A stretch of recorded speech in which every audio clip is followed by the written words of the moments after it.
What's up, my country people? My brother, my stand, I want dumb boss again. My brother, my stand, no be smart, Over 40 people have been killed in a bus accident on the outside of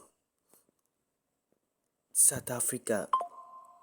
My brother, my sister, this accident has really, you know, destroyed so many people. So many people have died because of this accident, and it was so terrible. And and even the children, so many people that was in that vehicle, many people, some people have got injured, while some others has gone, and most of them they are in the hospital.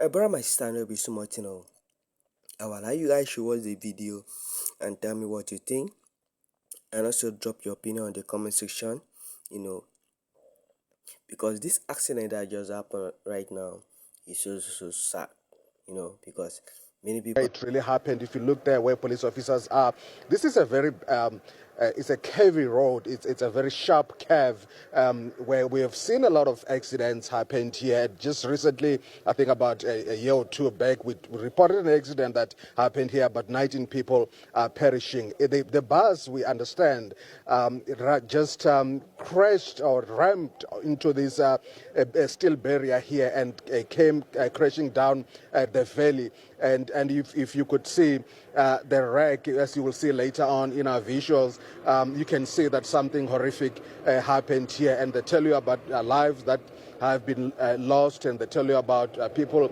that have been injured. But of course, in terms of what really happened, was it the driver losing control of the vehicle? The details are still a little bit sketchy right there, but we will of course update you a little bit later on. But as I said, this is one of the most dangerous stretches of the N1, and over the years we've seen accidents happening here, or crashes happening here, and claiming a lot of lives. And we're hoping that later on we'll be speaking to the transport officials just to give us more details as to what really happened. But I can tell you that the crash happened around 4:30 yesterday, and the emergency officials have been on the scene since then. Throughout the night, they've been attending to the scene, and they are hoping that in the next few hours, 2 or so hours, everything will be concluded and the road will be fully open to traffic. Police. Sure. That is really sad news coming out of there. What do we know insofar as the efforts to notify the next of kin? Have all the victims now been identified? Well, it's not easy, because you would understand that a lot of people here might be foreign nationals. So it's a long and arduous process to identify bodies, and of course to talk to, or to communicate with families. I think it's going to take a little bit of time, probably a few days. We've seen, according to my experience, it takes a bit of time. It's not like when the victims are South Africans, where it becomes a little bit easier for officials to identify bodies. But for foreign nationals, it's not going to be easy. And as I said, we believe that these people who perished here are from Zimbabwe and Malawi. We've already started with the work of investigating, and they've reassured us that within the next 48 hours they will be giving us preliminary report. However, by looking at and receiving the reports that we have, we cannot shy away from the fact that there are some areas which we think could have resulted into this road accident. The fact that the bus was traveling from PE up towards Harare, and in this area, if you calculate how many kilometers from Port Elizabeth to where we are now, you can't rule out a fatigue. You can't rule it out. Even probably maybe if you were two drivers, you were exchanging, but you can't rule out the fatigue. But also, when we look at the numbers of the deceased, because it's confirmed for now that it's the preliminary, we don't know what could have happened down there. We don't know what will happen when we strip off the bus completely. But for now, when we look at the deceased, it's 42, 40 of which they died during the impact, and 2 unfortunately, it's including a 10-month-old baby demised in the hospital, where we airlifted her because the baby was critical, was airlifted, what we refer to as priority 1 patients.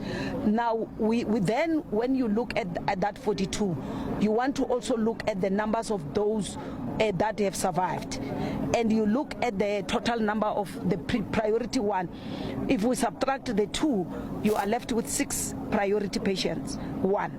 So those are the ones that are in serious critical conditions who requires our prayers, because either way, if they can shift to priority 4, or they can move to priority 2.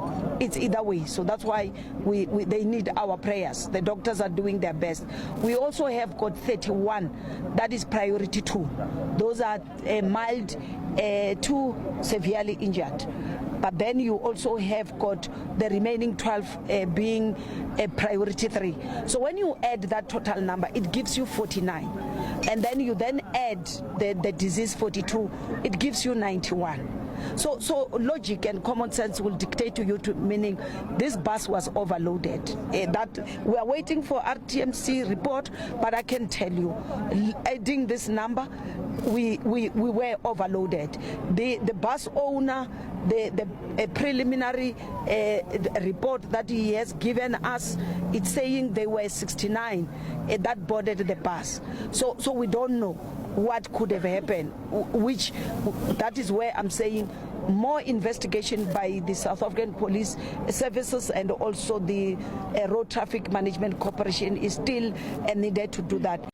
Now, President Cyril Ramaphosa has sent his condolences to the nations of Zimbabwe and Malawi who have lost compatriots in yesterday's bus crash near Makhado in Limpopo. Now, in a statement, the president said the incident is a tragedy both for South Africa and sister states.